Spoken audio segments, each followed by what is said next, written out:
Welcome back, everybody. This is Donald Cowdery with Hidden Path Human Design. And today I wanted to make a video detailing the awareness centers. This is part of the Human Design Basics series that I'm doing, so basic information about human design. Where does our awareness come from?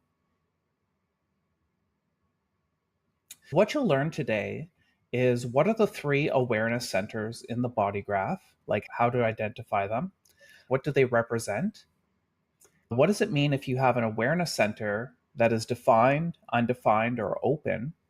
And lastly, I'll provide some practical tips for each of the awareness centers. We have three awareness centers in the body graph. At the top here, we have the Ajna in green. On the bottom left, we have the spleen, and we have the solar plexus. Each of these awareness centers works through a type of our fear. It's interesting how our awareness works through fear. When we're talking about the spleen is part of our survival fear. This is our survival awareness.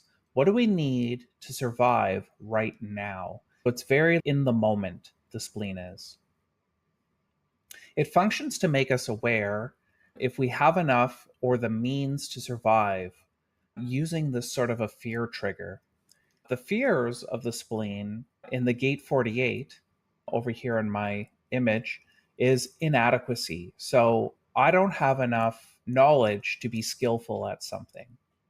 Or in the 57, I have a fear of the future, which means when you're not living in the every now moment, you're fearing what the future is going to hold.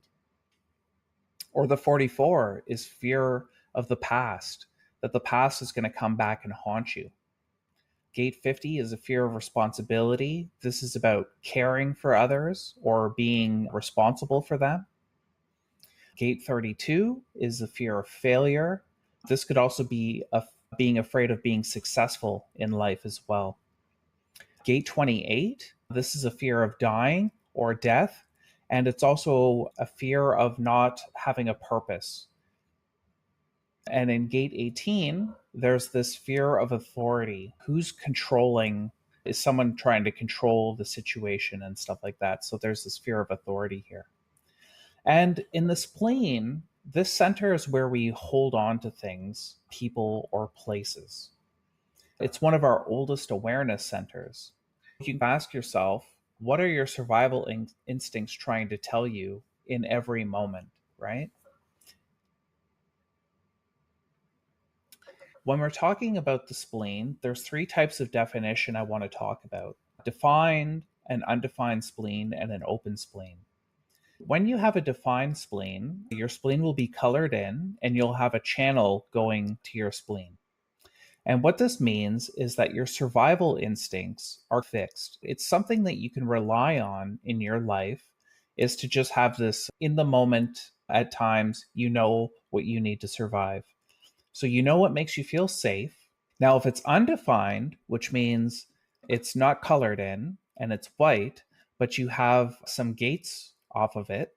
This is what I mean by undefined. You have some dormant gates, they're called.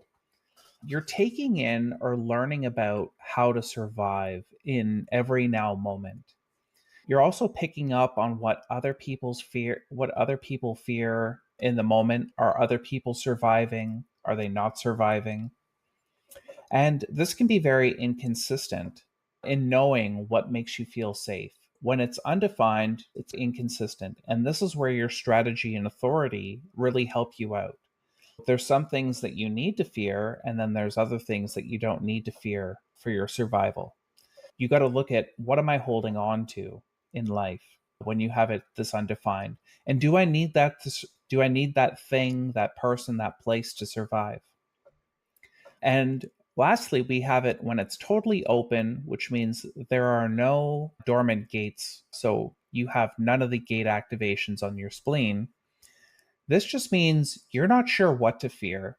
You either fear everything or you can be fearless at times. because you're not sure what to fear. My daughter has a totally open spleen, and it's funny to watch. She'll go to Wonderland, which is like an amusement park. And at that amusement park, they'll have rides like the Behemoth and all these other things going on. And what happens is she'll go on all these rides, which for most people, there would be a healthy sense of fear, but she sometimes becomes fearless about this. And she'll go on all these rides. And then when she comes home later that night, she feels ill inside because she's her like splenic fear is like catching up with where she is now, right? It's just funny how the spleen it holds on to all that fear, and then when she's later on releasing it, she's like not feeling good in her body about it. It's just something to know. Like when you have it totally open, you're not sure what to fear. So it's always good to trust your strategy and authority. So anytime you're undefined or open, that's when you really need to lean into your strategy and authority. Now, I want to talk about the solar plexus. The solar plexus is where we worry. This is our emotional awareness. What do we need to not worry? And this is where we have our experiences. Where we just talked about the spleen is holding on. The solar plexus is where we're like letting go and having experiences in life. This is where we can become very nervous about those experiences, and the nervousness may cause us to avoid them. This is also where we can worry about upsetting others and avoid telling the truth, either to them or to ourselves, about that situation or experience. So you got to ask yourself, what is your nervousness trying to tell you? And the type of nervousness in the solar plexus is for gate 36, it's inadequacy. This is also the gate of crisis. It's feeling like you're going to be in a crisis situation forever. So you don't feel adequate in handling that crisis experience. But all crisis, as we know, is temporary. So if you can lean into that, you won't feel this inadequacy or be afraid of being inadequate. The next fear we have is in the gate 22, which is silence, which is nobody's talking, there's nothing to say, just a fear of the silence. So you always need to have something going on. This is also the gate of your left ear. This is a gate of listening as well. So this is why the silence is bothersome in this gate. With gate 37, you could have this fear of tradition. How is the fear of tradition or doing traditional things like maybe a traditional marriage or traditional wedding, having traditional relationships? How is this expanding your awareness of your life? And in gate 6, we have a fear of intimacy. These are the type of people that are afraid to get intimate with people. And when I say intimacy, it's sexuality, but it's also just even forming a relationship with somebody, even if it's a non-sexual relationship. So it's just like being intimate, being one-on-one with another person, or experiencing that person, maybe people who are crying, stuff like this, right? So any situation that has intimacy involved. In gate 49, we have a fear of nature. So this is also in the gate of principles. So we fear of the nature of things. In gate 55, this is the gate of we fear emptiness. So this is the gate of spirit. This, like when I talk about spirit, it could just be like an enthusiasm for something or other, or having no enthusiasm. So it goes between these highs and lows. And you fear that when you're in the low point of this, that everything will always be empty. There's this fear of this emptiness, this melancholy of emptiness too. And in gate 30, we fear fate. So we fear that we can't change fate, and this is just my fate, so this is the way it is. And what's really awesome about this gate 30 is it's about recognizing that even though you can't change fate, it's like, how is fate working for you? When we talk about the solar plexus, you could have the solar plexus defined, undefined, or open. When it's defined, or colored in, you have these fixed emotional waves. So you can have one wave or you can have more than one wave. There's a tribal wave, there's a source wave, there's an individual wave, and then there's also a collective wave. And each of these emotional waves work differently, but you're going to be fixed here. And once you're just defined in the solar plexus, that becomes your authority. When this is your authority, you gain clarity on how you feel about situations, people, places, invitations, what you're responding to, but this all happens over time. So it takes time to digest or process things. Now, when it's undefined, which means it's white or not colored in, and it has some gates hanging off of it, and you're taking in or learning from other people's emotions, this is developing your emotional intelligence yourself. You might consider these people to be empaths. They're picking up on other people's emotions. When it's open, you're taking other people's emotions into yourself and processing how they feel. Now, these emotions can be inconsistent in knowing how you feel about them. What you need to do is really lean into your strategy and authority here as well to determine, is this something that's mine? Is this something that's just theirs? And is it something that I should be engaging with? And your strategy and your authority will tell you if this is the correct strategy for you to make this decision and engage with this emotion, or politely say, you're being a little bit irrational right now, and I'm just going to leave the situation because this doesn't feel good for me. When your emotional center is totally open, you're not sure how you feel or what to feel. This could be being confused about how you feel about things. This is very interesting to have because you're not sure what experiences to have. You're not sure how you feel about having those experiences. And you might think to yourself that there's something wrong with me emotionally when you have it totally open, when you have the solar plexus totally open. But that's not true at all. Nothing is wrong with you emotionally. This is how you're designed to take everything in. And knowing this about yourself can really help because you're taking in other people. You become really good at knowing how other people feel, and you can help them sort out their feelings through taking them in this way. When we talk about the Ajna center, and this is at the top of the body graph, is anxious. This is our concept awareness, or where we conceptualize things. What can I be certain of? Is the question that this Ajna is always asking. This is where we create concepts and interpret things.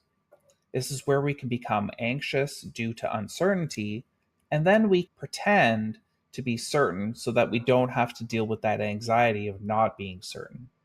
I know it's like silly to think about this, but some people who have this Ajna center undefined act in that way. This is where we need to really lean into and know that ideas and opinions are not facts. They're just ideas and opinions, and we should allow them to flow through the Ajna and formulate a concept about them. Like somebody may have some belief, and then another person has a different belief. Well, I should take in both of those beliefs to determine what I believe myself. What's correct for me? How can you open up to new concepts and see if you prefer this concept versus that concept? In the Ajna Center, the anxiety that's produced from gate 47 is this futility. This is the gate of obstruction. And it's futility because I'm never going to be clear. So there's this fear of never being clear, and it turns into an anxiety. In the gate 17, it's a fear of challenge. So being challenged about your opinions, and it's a fear that people are going to challenge you all the time. In the gate 43, this is the gate of breakthrough, but it's also part of this genius to freak channel. And the fear here is the rejection, that your ideas are so weird, or your knowing in the moment is so weird that nobody's going to understand you. You may not speak if you have this fear, fearing that your ideas are going to be rejected, or your knowing is going to be rejected. In the gate 24, we have this fear of ignorance. And this fear is all about you're afraid of not knowing something. If you have this gate 24, you may always trying to be learning about things so that you're not ignorant of them. And I have someone in my life actually born in this gate, and it's funny to watch them go because every time you give them a new piece of information, they're always trying to learn about it so that they know about it and they don't have to feel ignorant about it. And then we also have gate 4. This is the gate of chaos, and it's like my life will always be in chaos because I don't have any answers to things. So this is a fear of not having the answer, really. And not having the answer means the patterns in your life are going to be chaotic. And lastly, in gate 11, this is a fear of darkness. This could be a literal fear of darkness if you have this gate activated. Or this could be that there's nothing new to share with anyone. This fear that I don't have any ideas to share with anyone from my concepts. All of these gates and these fears, the main theme is they cause anxiety in people.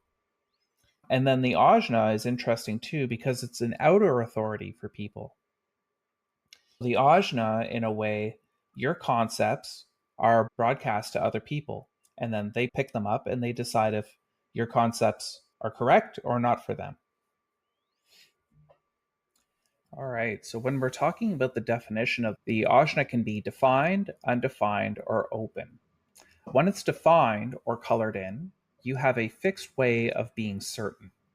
You're also here to share your concepts. There's not a lot of anxiety when you have a defined Ajna.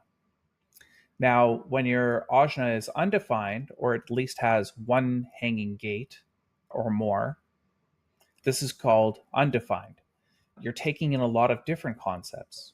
You're learning to enjoy everyone's ideas, opinions, and personal knowing. This can be very inconsistent because you're being hit with a lot of people's conceptual ideas and you're trying to figure out which ones are for you and not for you. You're trying to figure out which ones you can trust. And the way to do that is to use your strategy and authority. Your strategy and authority help you determine which concepts are correct for you. Now, when your Ajna center is completely open or it has no gate activations, you could have a difficulty in knowing what to think or how to interpret things. You're taking in a lot of things and you're not really sure what you can trust. This could lead to a sense of hopelessness or futility, but this is more about enjoying the contemplation process. So, thinking about all the things and figuring out what works for you. And again, you can always lean into your strategy and authority to decide which concepts are correct for you or not. The key takeaways from my presentation today is that our awareness is triggered from what we fear. We become aware of things based from a fear we might have.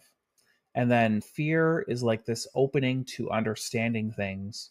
And then through understanding our fears, we can start to love what we fear. The spleen represents what we need in the moment to survive. The solar plexus represents our emotional intelligence, and the emotional intelligence takes time to process. There's this digestion time.